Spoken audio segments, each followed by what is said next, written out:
नमस्कार मित्रांनो, आज मी पंढरपूरला आलो होतो. पंढरपूरला गेलो तेव्हाच दर्शन झालं छानपैकी. तर मित्रांनो, मी पंढरपुरातून आपल्या कुंडी गावासाठी माघारी जात होतो.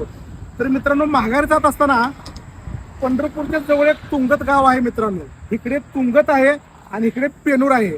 तर मित्रांनो, तुम्हाला जुना रस्ता माहिती आहे पंढरपूरचा, तिथे एक टोळ नाका होता बघा, जुना टोळ नाका. तर ते पेनूर आणि तुंगतच्या बरोबर मध्ये आहे. तर तिथे बघा मित्रांनो, एवढं छान सुंदरपैकी हे तुम्हाला छत दिसतंय मित्रांनो, एकदम गावठी पद्धतीचं. इथं तुम्हाला स्वीट कॉर्न, मक्याची कणसं, भाजलेल्या शेंगा, शिजलेल्या शेंगा आणि अशी वेगवेगळ्या प्रकारची फळं. आता इथं बघा, इथं पेरू आहे, इथं आंबा आहे. तर बघा इथं हे आपलं फळ म्हणजे वेगवेगळ्या प्रकारची फळं. इथं नारळाचं पाणी बघा, इथं दिसतं तुम्हाला मित्रांनो शेंगा. तर मित्रांनो, आज एकादश आहे. तर बघा हे अशा प्रकारची शेंगा आहेत. ही मित्रांनो, ह्याची चव ना मित्रांनो आपल्या 5 स्टार हॉटेलमध्ये सुद्धा नाही.